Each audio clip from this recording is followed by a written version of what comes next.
یہ بہت بڑا گیو اوے ہے، اور میں درخواست کرتی ہوں اس پلیٹ فارم سے کہ لڑکیاں جو ہیں وہ بیوقوف نہ بنیں۔ اس مسئلے کا ایک اور رخ جو میں آپ کے سامنے لانا چاہتی ہوں وہ یہ ہے کہ کیونکہ میں ایز این ایکٹیوسٹ کام کرتی ہوں تو میرے پاس کئی دفعہ کیسز لوگ بھیج دیتے ہیں۔ میرے پاس ایک لڑکی کا کیس آیا جس میں اس لڑکی نے کہا کہ میرے ہونے والے مگیتر نے مجھے یہ یقین دلایا تھا کہ وہ میری تصویریں دیکھ کے ان کو ڈیلیٹ کر دے گا، اور میں نے اس کی بات کا یقین کر کے اس کو اپنی تصویریں بھیج دیں، مگر اب اس نے ایک فیس بک پیج بنا لیا ہے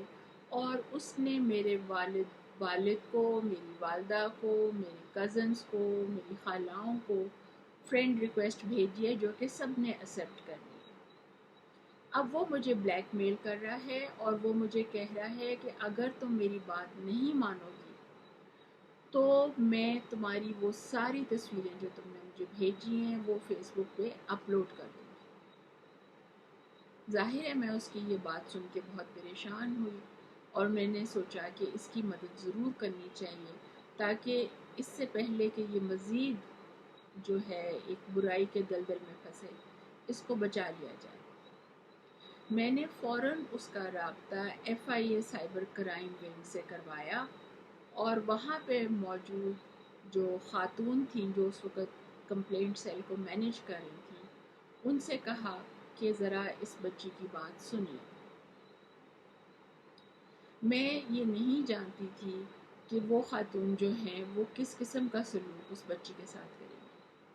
تھوڑی دیر بعد اس بچی نے مجھے روتے ہوئے فون کیا اور انہوں نے کہا کہ انہوں نے مجھے بہت بری طرح سے جھڑکا ہے